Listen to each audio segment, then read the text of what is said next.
ओम रामाय रामचंद्राय रामभद्राय वेधसे रघुनाथाय नाथाय सीताया पतये नमः।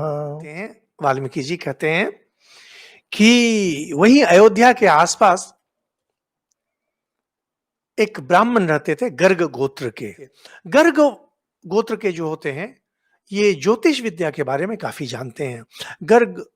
गर्गाचार्य ज्योतिष विद्या के बहुत बड़े पारंगत थे। तो खैर गरीब थे ये, इनका नाम था त्रिजट। तो यहां कहते हैं तंग वृद्धम तरुणी भार्या बालान आदाय दारकान। ब्राह्मण बूढ़ा था और बीवी उसकी तरुणी थी। बच्चे इसके ढेर सारे हो गए थे।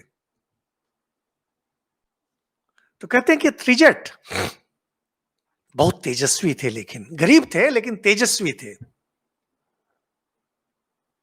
यानी तेजस्वी का अर्थ है कि कभी किसी से कुछ मांगते नहीं होंगे, क्योंकि दूसरे से जब भी आप मांगेंगे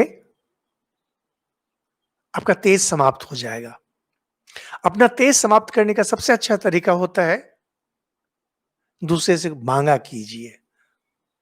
भिखारी लोग का देखिएगा तेज नहीं रहता है, सन्यासी लोगों को तेज रहता है, क्योंकि भिखारी लोग बाध्य होकर भिक्षा करते हैं। सन्यासी लोग भिक्षा ग्रहण करने के लिए बाध्य नहीं होता है, स्वेच्छा पूर्वक करता है। किसी से भी याचना किए, और रहीम कभी इसलिए कहते हैं ना, रहमन वे नर मर चुके जे कहीं मांगन जाही। जो मांगने के लिए गया वो तो गया, खत्म, समाप्त। लेकिन ये तेजस्वी थे, और इनमें तेज इतना था, कहते हैं कि जब वो राजमहल में घुसे 5 ड्योढ़ी, ड्योढ़ी का अर्थ होता है चार दीवारी रहती थी। आप लोग कुछ कुछ मंदिर में देखेंगे जैसे इसका हमने बहुत सुंदर देखा है साउथ इंडिया में, दक्षिण भारत में जितने भी मंदिर है वहां इसी तरह से। और वृंदावन में बहुत सुंदर मैंने देखा है, रंगनाथ मंदिर है, उसकी बहुत मजेदार कहानी है। रंगनाथ मंदिर और उसके पीछे कहानी है बहुत सुंदर। थोड़ा हम लोग विषय से विषयांतर होकर बतलाते हैं कि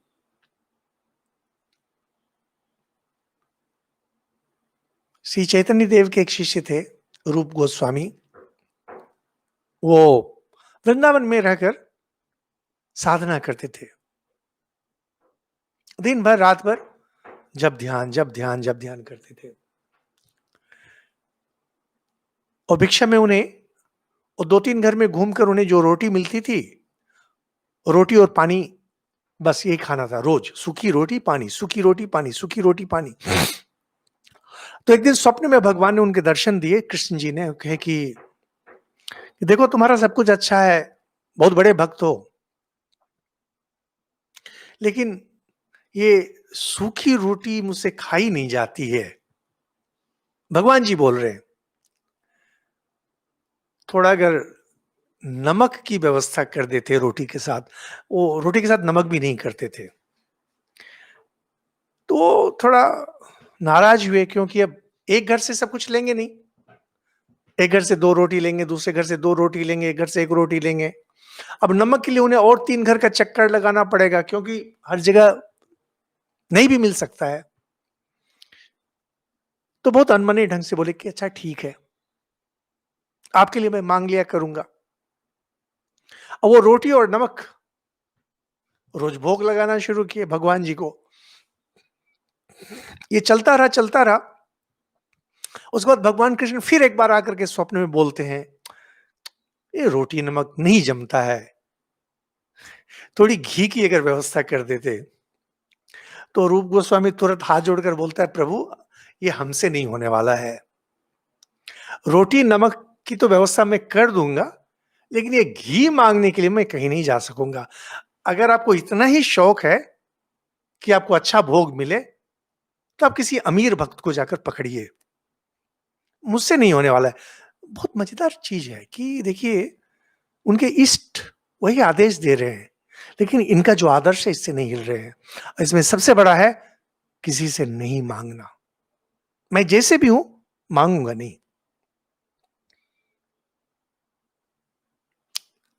तब श्री कृष्ण जी ने दक्षिण भारत में किसी राजा को स्वप्न दिया कि मेरी सेवा करो।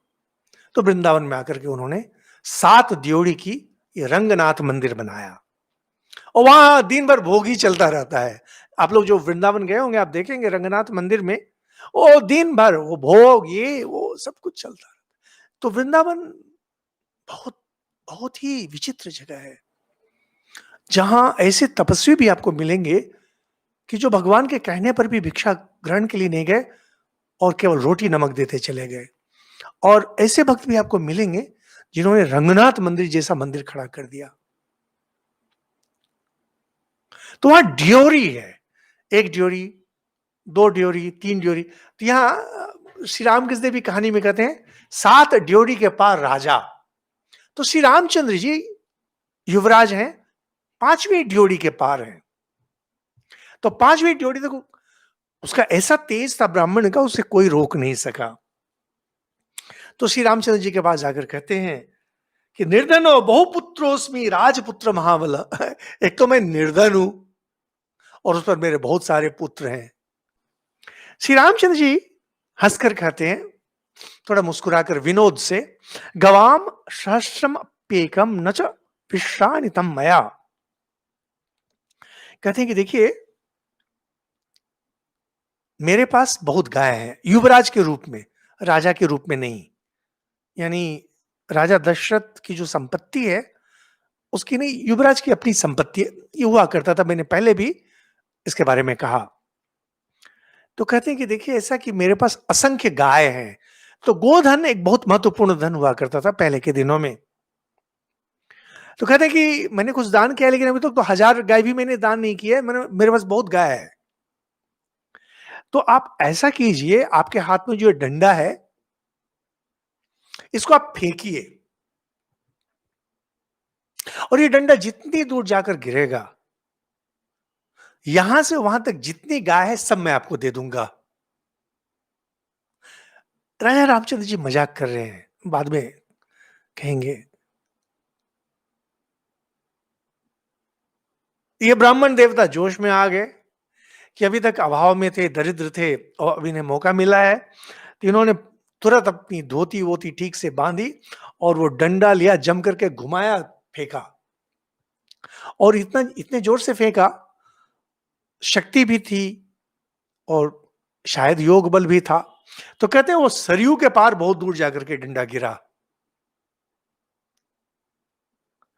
तो श्री रामचंद्र जी आश्चर्यचकित हो गए। उन्होंने तुरंत त्रिजट ब्राह्मण को अपने सीने से लगा लिया, आकर कहते हैं कि यहां से लेके सरयू पार तक, जहां तक आपका डंडा गिरा है, जितनी गाय हैं सारी गाय आपकी, मैंने हजारों हजार गाय। और हाँ, उन्होंने आदेश किया कि सारी गाय इनके आश्रम पर पहुंचा दी जाए। तो आश्रम में रहते थे, यहां पर वही आश्रम शब्द है। और उसके बाद कहते हैं, उवाच च तदा रामस तंगार्ग्यम अभि सांत्वयन। सीने से लगाए मैं त्रिजट ब्राह्मण को और बहुत प्यार से कहते हैं, मन्युर न खलु कर्तव्य परिहासो ही अयम मम। आप बुरा मत माने, मैंने ये डंडा फेंकने की बात जो कही थी, यह परिहास में कही थी, क्योंकि मुझे पता है कि आप में दुर्लंघ तेज है। इदम ही तेजस तव यद दुरत्ययम। आपका यह तेज दुर्लंघ है। ये बहुत बहुत बहुत मजेदार चीज है ये। शायद वाल्मीकि अपने अनुभव से शायद ये लिखे हैं, क्योंकि वाल्मीकि का भी तेज दुर्लंघ था और वाल्मीकि भी अन्य अन्य ऋषि की तरह अभावग्रस्त रहे होंगे। तो अब हम लोग शास्त्र में प्राय देखते हैं ब्राह्मण लोगों में ये दो विपरीत चीजें, एक तरफ अभाव है, दूसरी तरफ तेज है। कभी कभार अपने उस तेज को वो दिखाते हैं, जिसे देखकर लोग अचंभित होकर उनके पैरों पर गिर जाते हैं। मैंने व्यक्तिगत रूप से भी देखा है इसे। साधु महात्मा लोगों को देखा है, दूसरों को भी देखा है कि अभाव है लेकिन तेज है और कभी-कभार अपने तेज को प्रकाशित कर देते हैं, दूसरों के सामने ले आते हैं, जहाँ से लोग अचंभित होकर गिर जाते हैं। इसका सबसे अच्छा उदाहरण आप देखेंगे श्री रामकृष्ण देव स्वयं। श्री रामकृष्ण देव का जन्म गरीब ब्राह्मण परिवार में हुआ। अभावग्रस्त होकर पुजारी की नौकरी करने के लिए कलकत्ता आए, कामारपुकुर से पैदल चलकर आए। अब देखिए वहां से श्री रामकृष्ण देव हमेशा अभाव में ही रहे, लेकिन तेज देखिए कि आज यह जो रामकृष्ण मिशन जिसमें हजारों सन्यासी हैं, जिसमें बड़े-बड़े डॉक्टर हैं, इंजीनियर हैं, पीएचडी हैं, देश विदेश के पढ़े हुए हैं, सब आकर के उनके इस दरिद्र अशिक्षित ब्राह्मण के चरणों में आके गिरा हुआ है सब। और अभी की बात आप छोड़ दीजिए, आप जिस समय श्री रामकृष्ण देव थे उनके समय की बात सोचिए। कलकत्ता के समाज में जितने भी प्रतिष्ठित लोग थे, सबको एक बार श्री रामकृष्ण देव के पास आए हुए थे, माने या श्री रामकृष्ण देव भी गए हुए थे और उनसे काफी अंतरंग बातें हुई हुई हैं। केशव चंद्र सेन, ईश्वर चंद्र विद्यासागर, बंकिम चंद्र, फिर आपके माइकल मधुसूदन दत्त, माने हर तरह के व्यक्ति, जितने भी प्रसिद्ध व्यक्ति थे उस समय के, सब श्री रामकृष्ण देव को जानते थे। इसको कहते तेज। एक तरफ आप निर्धन है, लेकिन दूसरी तरफ आपको तेज है। यह तेज आता है आत्मनियंत्रण से। आत्मनियंत्रण इतना अधिक है कि अंदर तेज भरा हुआ है। तो